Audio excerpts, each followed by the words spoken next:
The S&P on track for its fifth straight week of gains. I'm Lisa Bernhard with Reuters, and joining me today is Adam Coons of Winthrop Capital Management. Adam, as I mentioned, S&P is up today, fifth straight week of gains, it looks like, although Nvidia is only up a little over 1%.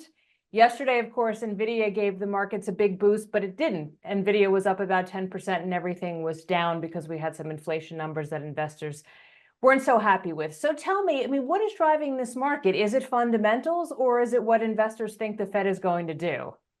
Well, it's a little bit of both. I think when you look at the fundamental side, it is true that earnings in general and earnings estimates going forward are coming in a bit better than expected. And that is always going to be a big driver of markets.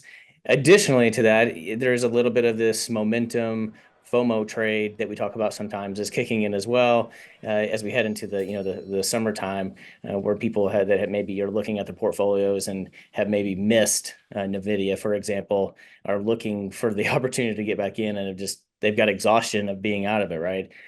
So that's playing a somewhat of a role. And then on top of that, we do have this uncertainty about the Fed and really what interest rates are going to be going forward. I think markets have really loved the narrative that the Fed was going to make several cuts this year. And now that we're digesting the fact that they're probably going to be a lot less than the six that was the estimate at the beginning of the year. Markets are trying to decide how that really will change market dynamics and valuations and so on. So there's a lot of guesswork in the market right now. And so I think that's why we're seeing some increases in volatility and big moves out of companies like Nvidia, where people, may have been pessimistic because they were using the valuation narrative. Now they're getting behind the fact that this is a stock and a stock story that seems to just not be able to stop. The stock story that seems like it won't be able to stop. And now it announced that there is this 10-for-1 stock split. Explain that and what your feelings are about stock splits in general. And does this mean that we'll see more retail investors get into the stock? So yeah, at its core, a stock split, when you see a stock price go up quite a bit, it becomes very expensive, right? At $1,000 a share, the average person may not be able to buy shares of that stock. So a company will do a split. And so in this case, for a 10-for-1 split, $1,000 stock would, go down to $100 a share. So in that case, it makes it more economical for the average investor to buy shares of the company. The downside of that, and why I kind of have a general negative view of that, is that retail investors tend to be quite a bit more visceral in their decisions and reactions versus institutional investors who tend to buy stocks and they have a longer duration that they want to be in companies.